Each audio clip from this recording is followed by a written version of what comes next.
Hello and welcome to Introduction to Epistemology, and today we are going to discuss problem for reliability theories. So we need to see first that I mentioned here that the process of giving or getting the knowledge, we need to see first that whether the knowledge or the process of knowledge that we're getting is reliable or not. So usually what we do that the researchers or philosophers, they do some experiments, and using different experiments and different resources or rational resources, they produce the knowledge. But the question arises whether the knowledge that the researchers or philosophers produce, whether they produce knowledge with belief.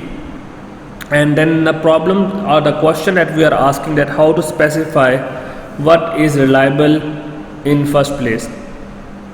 Sometimes we see the things or we see some objects and there is some perception. What you see, actually in simple word, what you see is actually not what actually it look like. That's the philosophy behind that. And the perception sometimes may interfere with the object which is actually present. So for example, when a person is using its visual powers, I mentioned here that visual power or perception is not enough to confirm something. Like I mentioned there, like in the last paragraph in the slide, that it is reliable in producing belief in good light with the object of vision near enough relative to the visual power of the perceiver. But this claim will not do without qualification either.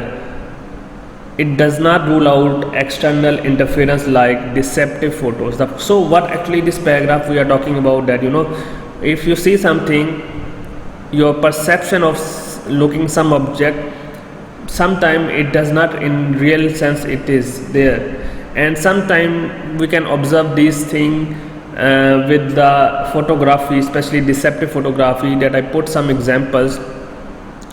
Like if you see this picture in the next slide, what are the things that you observe first? Maybe if we are 50 people in the classroom, maybe 30 people say it is a vase, maybe 20 people say no, it is not a vase, it is two face in the picture. But maybe some students inside the class say no, this is a picture containing vase and then two faces together to make a picture. So if we see this picture, there are three things can be observed: whether it is a vase, whether it is a two face, or both things. So that is actually, these all photography come under the deceptive photographies, and then there is an element of deception. So now in this case there is a problem that what picture it is actually. So for example, another picture I put, like for example, if someone is far from some place, and maybe if John is quite far, maybe 500 meter, and he is looking the shadow, and when he saw the shadow, he think that maybe it's a wolf from the shadow, from observing the shadow. But actually, because the animal is quite far, maybe he unable to judge properly. Or maybe in the deceptive photography, for example, if someone looking from different angles, maybe the animal he has the perception is not actually what animal it is standing over there. So that is explained in terms of the problems in reliability theories. And another put of deceptive photography, sometimes you have to understand that sometimes if certain elements of drug can also change the perception as well. So your mental consciousness is also important. For example, on the left side there is a normal picture on the top left side, but if you see on the right side, the picture is the person is same, the background is same, but there is a visual anomalies, there is a visual difference, which you can see. This is the second photograph is taken if someone is drinking alcohol, or the photography under the influence of alcohol. Then if you go back to the third picture on the left side, you see a blurry picture, which is actually the picture if someone is taking cannabis. Then if you go to the right side, another picture, you see the picture if of the visual perception of someone is influenced under the drug, which is LSD, which is a drug, recreational drug used by youngsters. Then if you go bottom side, we found on the left side another picture of someone that is influenced under the drug like cocaine. And then further move on to the last two pictures, if someone is using cocaine for the long duration, or at the bottom if you see a complete blurry of the picture, you see the person influenced under heroin. So what I am talking about that, the visual deception is very common under normal circumstances, like in deceptive photography, or it could be the deception could be like in the case when person is influenced under the drugs.